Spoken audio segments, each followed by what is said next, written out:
नमस्कार मित्रों और मेरे प्रिय छात्रों। कक्षा 8वीं के गणित विषय का 11वां पाठ सांख्यिकी। आज हम इस पाठ के बारे में थोड़ा अध्ययन करेंगे। यहाँ कुछ उदाहरण दिया हुआ है। निनाद द्वारा किसी पुस्तक के प्रतिदिन पढ़े जाने वाले पृष्ठों की संख्या 60, 50, 54, 46, 50 है। इसके आधार पर प्रतिदिन पढ़े जाने वाले पृष्ठों का औसत ज्ञात कीजिए। यहाँ पे औसत निकालने के लिए दिया गया है। औसत के लिए हम सभी प्राप्तांकों का योगफल यानी जितनी भी यहाँ संख्याएं दी गई हैं उन सभी संख्याओं को जोड़ेंगे और कितनी संख्याएं हैं, जैसे 1, 2, 3, 4, 5 5 संख्याएं हैं तो 5 से भाग दे देंगे। अब यहाँ पे सब संख्याओं को जोड़ना है, उसका योग यहाँ और यहाँ पे 5 से भाग देंगे तो जो आएगा वो प्रतिदिन पढ़े जाने वाले पृष्ठों का औसत होगा। इस औसत को माध्य या मध्यमान कहते हैं सांख्यिकी में। उपरोक्त उदाहरण में प्रतिदिन पढ़े जाने वाले पृष्ठों की संख्या यह सांख्यिकीय जानकारी है। इसके आधार पर यह निष्कर्ष प्राप्त होता है कि निनाद द्वारा प्रतिदिन साधारणतः 52 पृष्ठ पढ़े गए। इस पद्धति से घटना अथवा समस्या से संबंधित जानकारी इकट्ठा करना, उस जानकारी का अध्ययन करके कुछ निष्कर्ष प्राप्त करना, यह एक स्वतंत्र ज्ञान की शाखा है। इसी शाखा का नाम सांख्यिकी है। हमने देखा कि 60, 50, 54, 46 तथा 50 का औसत 52 आता है। इस औसत को सांख्यिकी भाषा में माध्य कहते हैं। सांख्यिकी सामग्री का माध्य ज्ञात करने के लिए सामग्री की संख्याओं का योग करते हैं। इस योगफल को सामग्री की कुल संख्या से भाग देते हैं। यहाँ एक उदाहरण द्वारा यहाँ बताया गया है कि किसी विद्यालय में 8वीं कक्षा के 37 विद्यार्थियों को गणित विषय के 10 अंक के टेस्ट में प्राप्त अंक निम्नलिखित हैं। इन अंकों का माध्य ज्ञात कीजिए। यहाँ पे संख्याएं दी गई हैं 2, 4, 8, 6, 8, 7, ये विभिन्न प्रकार की यहाँ संख्याएं दी गई हैं। इन दिए गए आंकड़ों के आधार पर हमें एक टेबल तैयार करना है, एक तालिका बनानी है। प्राप्तांक माने 2 अंक वाले कितने हैं, 3 अंक वाले कितने हैं, 4 अंक वाले कितने हैं, 5 अंक वाले कितने हैं। प्राप्तांक अंक xi, ये गणन चिन्ह है, बारंबारता का गणन चिन्ह। विद्यार्थियों की संख्या fi, फ्रीक्वेंसी ये 1 है, ये 2 है। बारंबारता चिन्ह को इस प्रकार से लिखा जाता है, 4 खड़ी संख्याओं को लिखेंगे, लेकिन जब 5वीं संख्या लिखनी होती है तो इस प्रकार से लिखा जाता है। आगे फिर 6, 7, 8, 9, उसके बाद जब 10वां होगा तो फिर तिरछी लाइन खींच देते हैं और यहाँ पर इनको गिनकर यहाँ पे लिखा जाता है।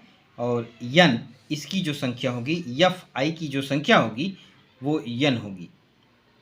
अब ये सिग्मा का चिन्ह है, यानी ये माध्य ज्ञात करना है हमको।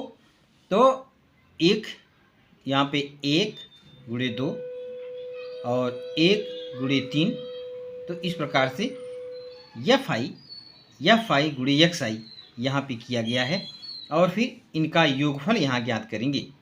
माध्य ज्ञात करने का ये सूत्र है सिग्मा fi गुणे xi बटे n यानी ये संख्या, उसका भाग देंगे तो जो संख्या हमें प्राप्त होगी वो माध्य कही जाएगी।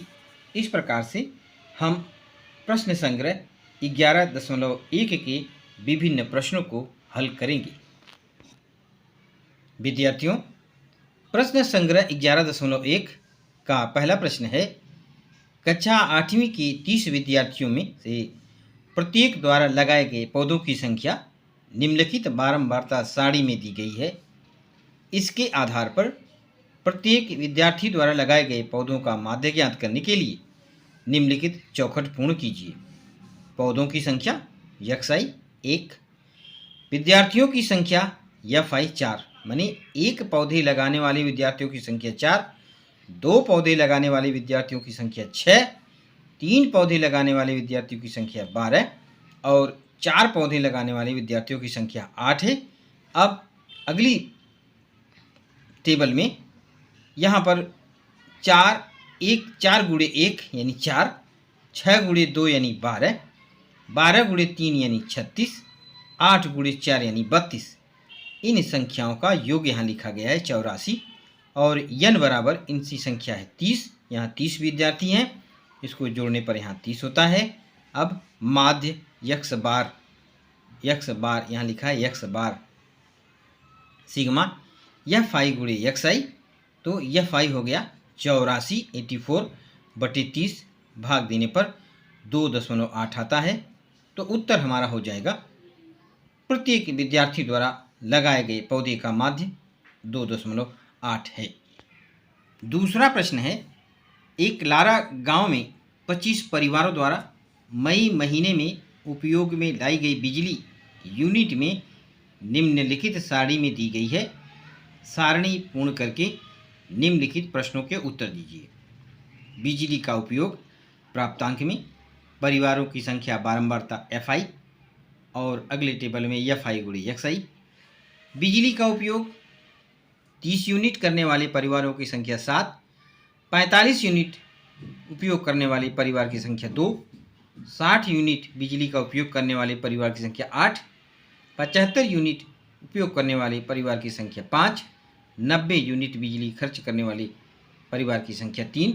अब एफ आई गुणे एक्स आई 210, इसका इसमें गुणा किया 90, यहाँ पे गुणा किया 480, इसका गुणा हुआ 375, इसका और इसका गुणा किया 270। अब सबका योग, और यहाँ पे 25 परिवार दिए हैं तो इसका योग करेंगे तो ये 25 होना चाहिए। इन सब का योग 1425 है।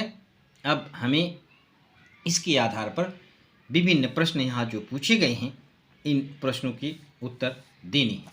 ये देखिए, पहला प्रश्न है कि 45 यूनिट बिजली का उपयोग करने वाले कुल परिवार कितने हैं। यहाँ पे लिखा है 45 यूनिट बिजली का उपयोग करने वाले परिवार की संख्या 2 है। उत्तर इस प्रकार से आपको लिखना है। प्रश्न है 45 यूनिट बिजली का उपयोग करने वाले कुल परिवार हैं। उत्तर है 2 परिवार। दूसरा प्रश्न है, जिस प्राप्तांक की बारंबारता 5 है वह प्राप्तांक कौन सा है। वह प्राप्तांक है 75। टेबल में भी आप देख सकते हैं, ये देखिए बारंबारता 5, इसकी बारंबारता 5 कितनी है, 75 की। तीसरा है n बराबर कितना। उत्तर n बराबर 25 सिग्मा एफ आई एक्स आई बराबर कितना है।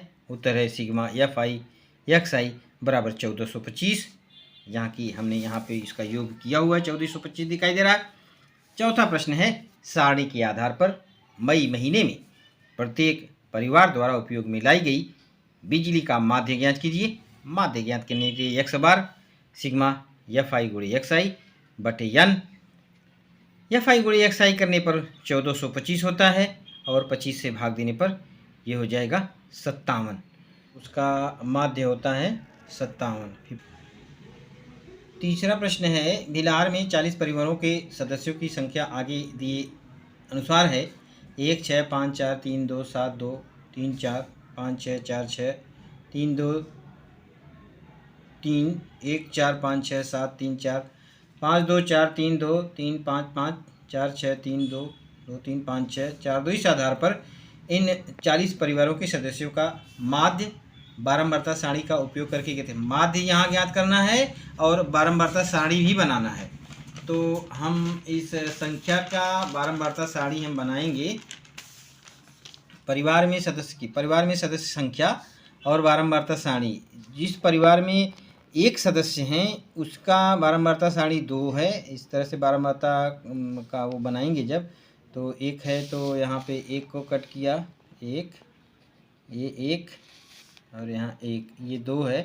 तो एक सदस्य वाले परिवार की संख्या 2 है तो यहाँ परिवार की संख्या 2 लिखेंगे। इसी प्रकार 2 सदस्य वाले परिवार की संख्या है यहाँ पर 1 2 3 4 और ये 5। इस तरह से जो तीसरी लाइन हो तो 5वीं संख्या के लिए दर्शाया जाता है। और 1 2 3 तो 5 और 3 8 ये हो गया। और 3 सदस्य वाले परिवार की संख्या 1 2 3 4 और इस तरह से करेंगे तो ये 5 और ये 2 7 परिवार हैं ऐसे। और 4 सदस्य वाले परिवार की संख्या है 5 और 3 8, ये 8 है। और 5 सदस्य वाले परिवार की संख्या 5 और 2 7, परिवार संख्या 7 है। और 6 सदस्य वाले परिवार संख्या 6 है और 7 सदस्य वाली परिवार संख्या 2 है।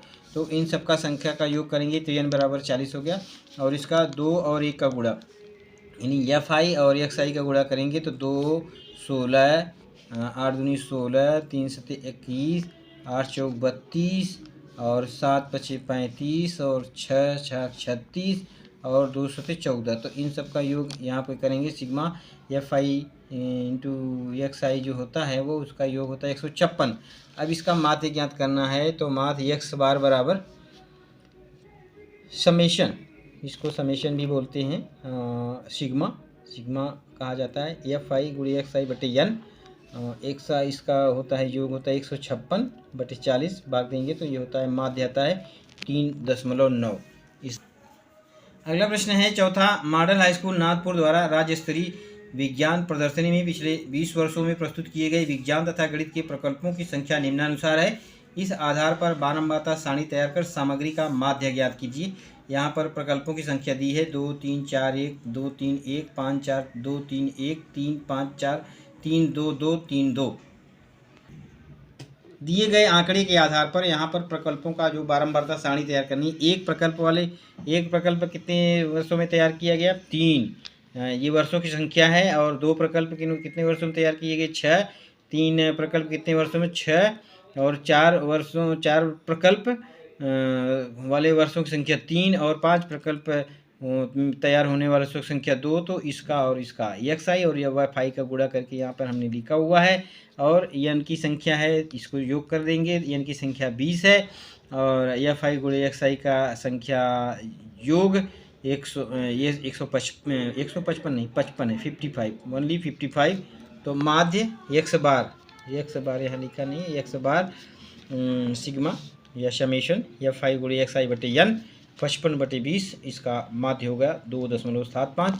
इस प्रकार से हमारा 11.1 का प्रश्न संग्रह 11.1 के सभी प्रश्न समाप्त होते हैं। धन्यवाद।